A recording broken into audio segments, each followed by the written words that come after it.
What we want to happen is to feel that focus and get to a place of peacefulness. When you are in a place of peacefulness, it allows you to have a much stronger intention.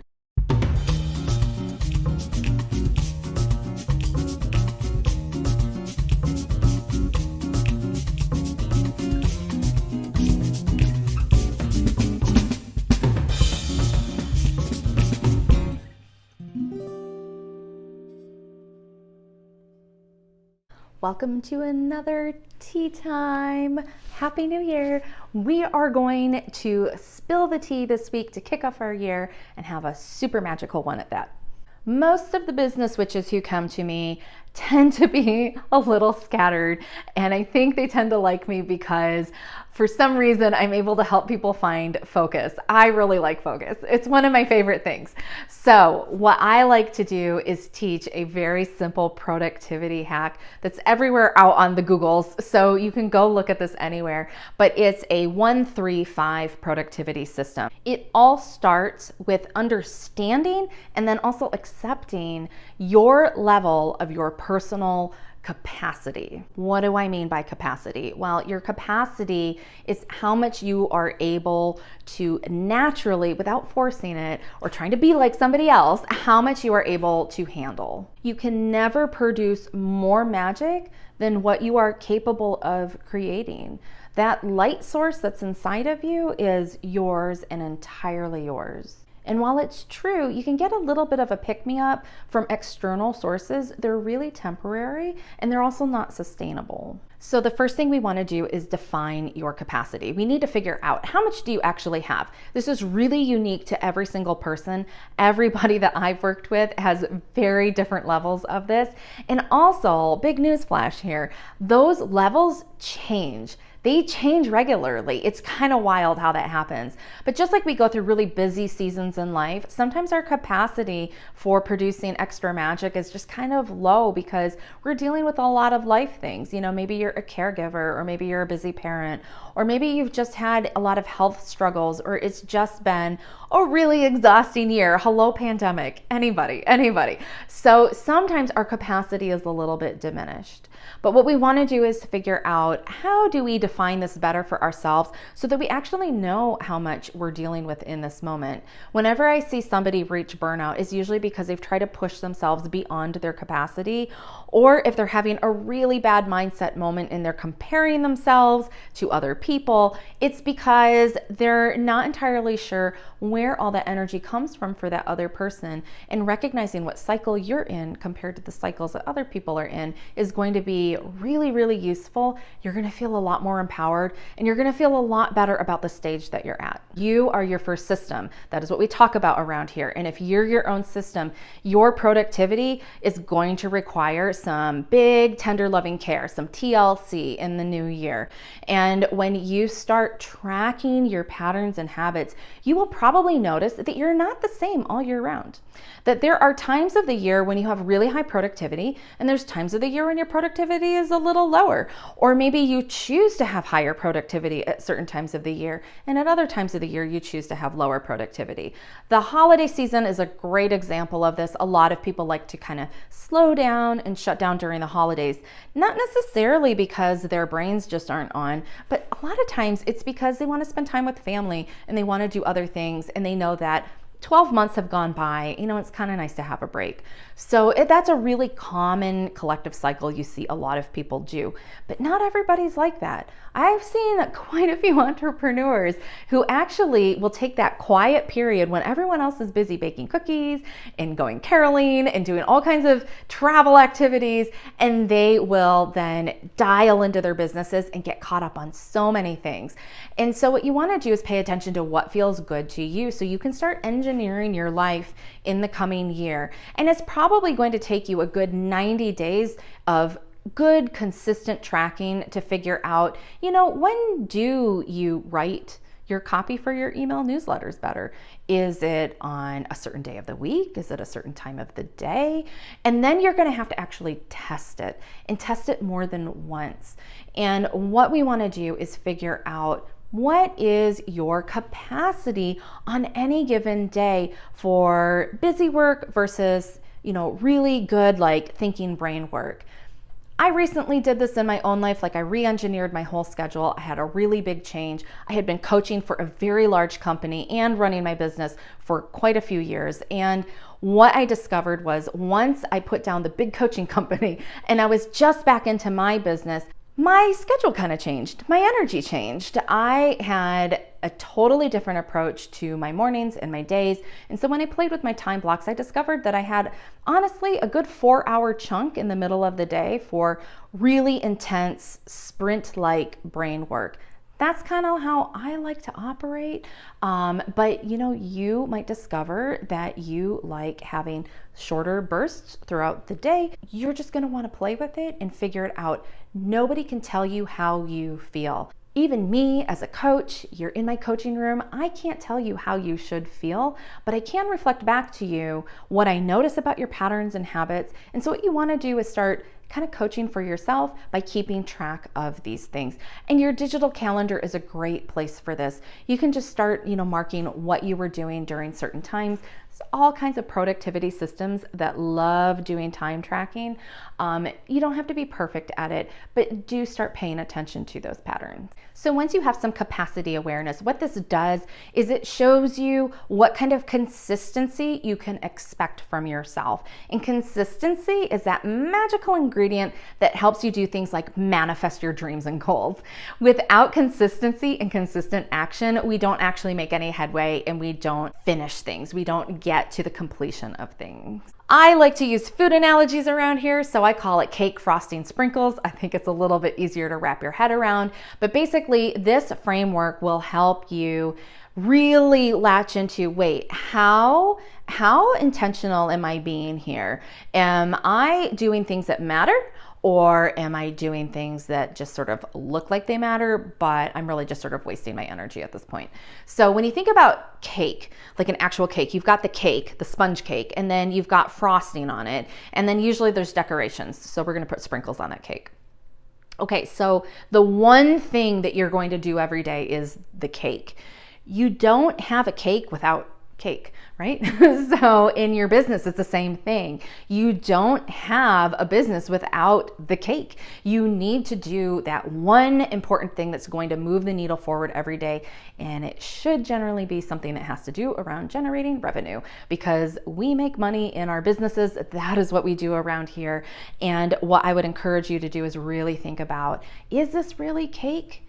Is this the one thing? And for some folks, it can take you a minute to really retrain yourself on what is the one thing that matters. Sometimes we put a lot of importance on other things because we should on ourselves or somebody told us to do it that way. And what we want to do is make sure that we are doing the cake activity. We're actually baking a real cake, because beyond that are the 3 things that you're going to do in the 1-3-5 system. So the one thing is your cake, and the 3 things that are pretty high in priority, but if we don't finish them or get to them today, it's not the end of the world, but pretty soon we're going to need to start getting to them. Eventually those things are going to trickle up and become the one thing.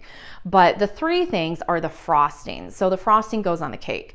Now, I really love frosting on my cakes, but if I don't have frosting on my cake, it's still a cake.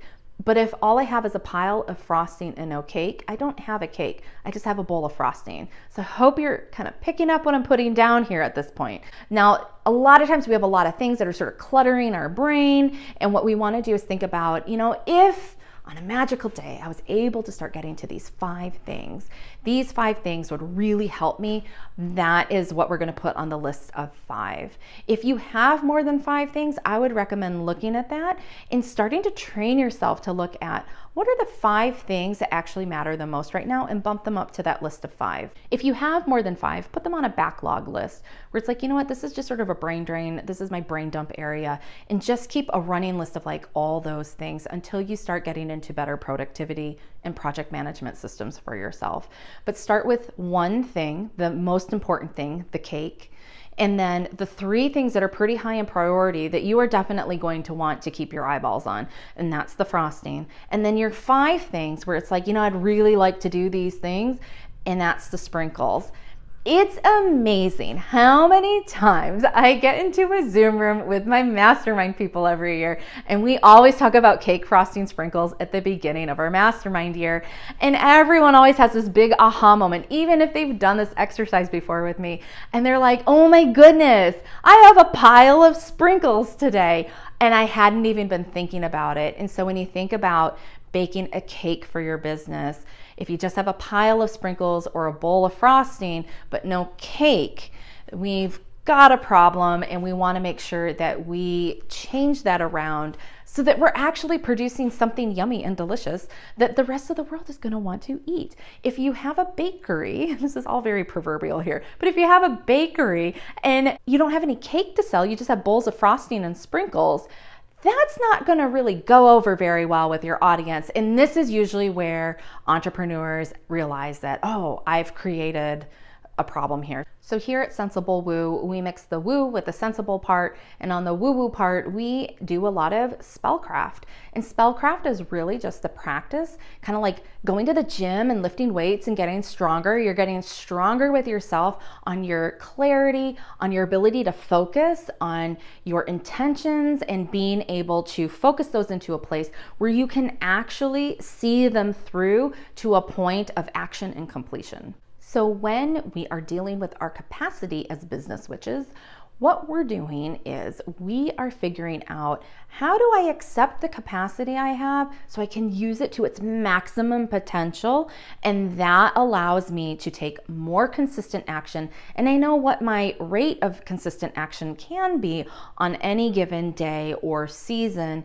And that is what allows me to move forward. So you quickly discover that manifestation doesn't just happen out of thin air. It happens through consistent actions that have a very clear intent behind them, and you're not just sort of doing busy work all the time and it feels like you're doing a lot, but actually not a whole lot has happened. That's what we don't want to happen. What we want to happen is to feel that focus and get to a place of peacefulness. When you are in a place of peacefulness, it allows you to have a much stronger intention. So you can think of this kind of like somatics. I've talked about somatic therapy before on my channel. It's one of my favorite business tools, actually. What it does is it teaches you how to regulate your nervous system.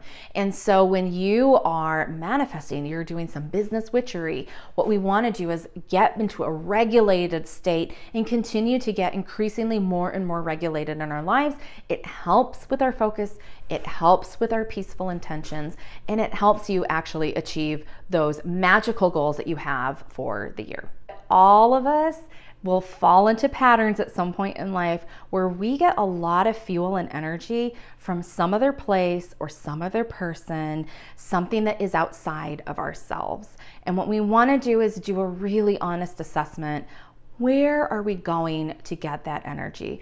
Maybe you've become a member of a community, or you've been working with a particular coach, or you've got a particular group of friends, and it just kind of feels like if you don't get contact with those people or that group, that everything just seems a lot less shiny and you have a hard time sort of picking yourself up or making decisions. That's a really good indication that you're getting fuel from another source. And so what we want to do is just, without trying to fix it right now, just look at where do you go to get that energy from, so that we can make an assessment and figure out, how do we turn that around in the coming year?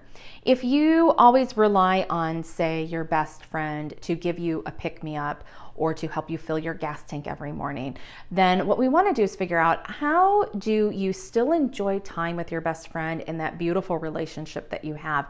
But at the same time, instead of relying on them to put the energy in you, you're going to figure out how to generate some of that for yourself. And again, that's going to come from different methods that you probably haven't employed before, or maybe not in a long time. I'll give you a really great example. Hobbies are really common for this. They're usually things that have nothing to do with work. I am an ex-dancer and I love dance.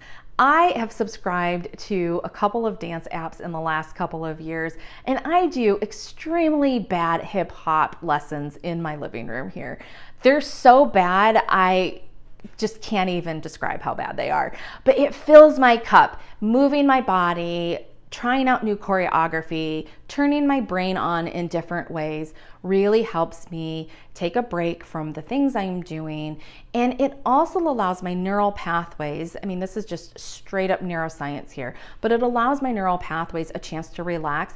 And you'd be amazed at how many times I solve really complicated problems that I got stuck on earlier in the day just by doing something differently. I refill my tank and I feel so much better when I'm done doing those activities. When I don't get in those kinds of activities, I start to feel like I'm running out of battery power or my gas tank is running really low. So think for yourself, where are you getting energy from an external source, and can you find instances of when you are able to call that up for yourself so that we can start re-engineering this equation for you in the new year. That is surprisingly one of the easiest ways to produce a magical year. And it sounds like, Mary, that's so practical. Well, I mean, it is sensible woo around here. And I will tell you that one of the things I love with my woo-woo witchy crowd is how energetic and spiritual we are. And I'm here to be your grounding anchor and to help you take action on that sensible part.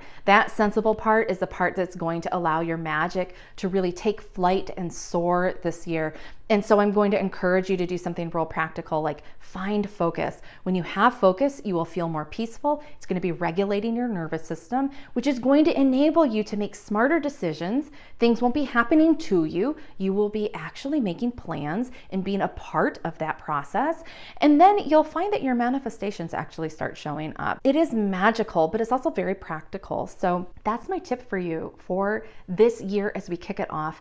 I am wishing you the most magical of years. I am so excited to be here with you all year so that we can keep talking about these really cool topics. Please do hit the subscribe button below and share it with your friends. Hit the little bell so you get the notifications when I put out videos. And I would love for you to leave a comment and tell me about cake frosting sprinkles. Do you have cake or do you have a bowl of sprinkles? I would love to know. And how are you going to start baking more cake this year? If you're already baking cake, tell me how you're going to bake even more cake. And if you've been trying to sell bowls of sprinkles, let's try to figure out how we can get you some cake this year.